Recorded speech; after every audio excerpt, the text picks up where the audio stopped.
Assalamualaikum warahmatullahi wabarakatuh. Perkenalkan, saya Mai Melinda Sari dari Prodi S1 Farmasi semester 2B Universitas Kadar Bangsa Palembang, NIM 19110090. Di sini saya akan menjelaskan tentang suspensi oral. Apa yang dimaksud dengan suspensi? Suspensi adalah sediaan cair yang mengandung partikel tidak larut yang terdispersi dalam fase cair. Dalam buku Farmakope 4 halaman 17.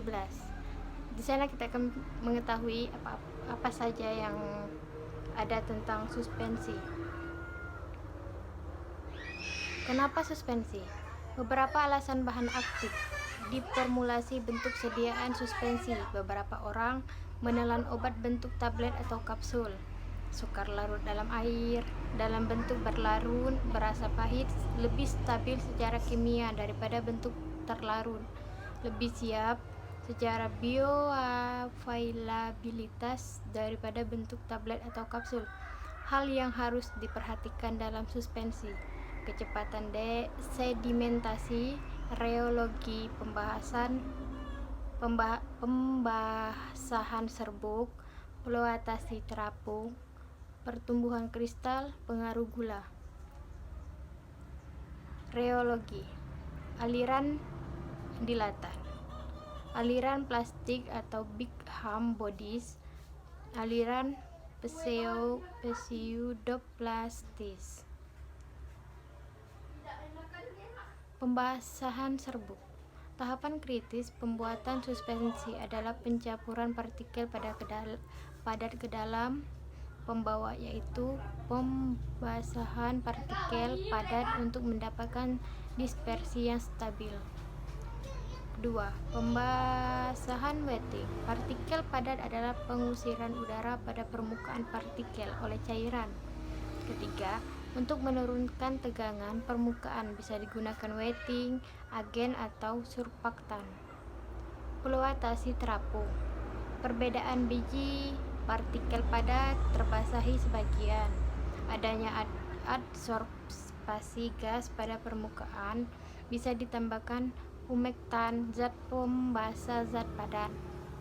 Pertumbuhan kristal: yang memicu terjadinya kristal adalah keadaan jenuh, pendinginan ekstrim, dan pengaduan cepat sifat aliran pelarut yang dapat mengkristalkan zat aktif, keberadaan cosolutes, kosolven, dan lain-lain. Kondisi saat proses pembuatan: digunakan cara press throttling, yaitu diturunkan sampai di titik beku, lalu dinaikkan sampai mencair kembali. Dengan cara ini dapat dilihat pertumbuhan kristal yang pada pokoknya menjaga agar tidak terjadi perubahan ukuran partikel dan sifat kristal. Suspending agen dari alam: teragakan aglin. Cara mengerjakan obat dalam suspensi: metode presipitasi. Zat yang hendak didispersi dilarutkan dahulu dalam pelarut organik yang hendak dicampur dengan air. Setelah larut dalam pelarut organik, diencerkan dengan larutan suspensi dalam air. Akan terjadi endapan halus dan tersuspensi dengan bahan pensuspensi.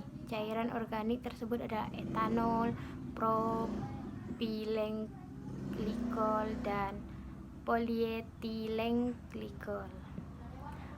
Bahan pengawet: dapat digunakan butil parabenzoat, etil parabenzoat, propil parabenzoat, nipagin, nipasol.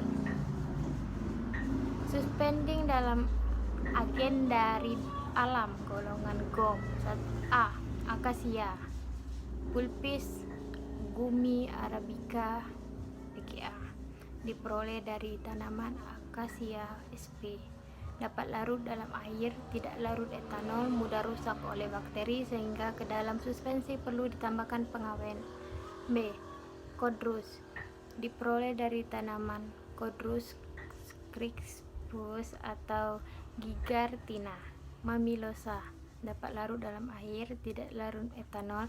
Ekstra dari kodrus disebut karagen, mudah dirusak oleh bakteri sehingga perlu penambahan pengawet.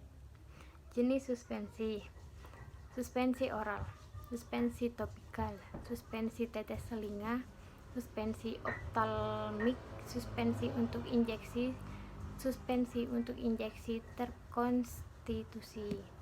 Keuntungan dari suspensi, baik untuk pasien yang sulit menelan, homogenitas tinggi, lebih cepat diabsorpsi, dapat menutupi rasa yang tidak enak di badan, mengurangi penguraian zat aktif. Stabilitas terhadap hidrolisis relatif lebih baik dibanding sediaan bentuk larutan karena kontak zat dengan air lebih sedikit. Persyaratan suspensi adalah partikel tidak menggumpal dan tetap terdistribusi merata di seluruh sistem dispensi. Zat yang tersuspensi tidak boleh cepat mengendap. Bila partikel-partikel mengendap, tidak boleh membentuk gumpalan padat, harus terdispersi kembali jika cocok. Tidak boleh terlalu kental sehingga mudah dituang dari botol atau melewati jarum injeksi. Untuk sediaan obat luar, harus cukup air sehingga dengan mudah tersebar di permukaan, tetapi tidak boleh mudah bergerak sehingga mudah hilang dari permukaan. Deplokulasi: jika energi tolak-menolak antar partikel tersuspensi tinggi akibat potensial zeta terlalu tinggi atau terlalu kecil, maka partikel tidak akan mengumpal atau berkelompok. Bila partikel mengendap secara sempurna, maka partikel-partikel tersebut membentuk susunan yang tertutup dengan partikel-partikel kecil mengisi ruang-ruang dari partikel besar. Partikel-partikel di bawah semakin tertekan oleh partikel di atas sehingga lama-lama menjadi massa yang kompak atau caking dan tidak dapat dikembalikan dengan pengocokan. Persyaratan suspensi dapat mengandung zat tambahan untuk menjamin stabilitas. Karakteristik suspensi harus tetap konstan selama penyimpanan. Tidak boleh diinjeksikan secara intravena dan intratekal. Suspensi harus menggunakan antimikroba. Harus dikocok terlebih dahulu, harus disimpan dalam wadah tertutup rapat. Stabilitas suspensi, kekentalan, viskositas. Dengan menambah kekentalan viskositas cairan, gerakan turun partikel yang dikandungnya akan diperlambat. Laju pengendapan diperlambat sehingga suspensi tetap stabil.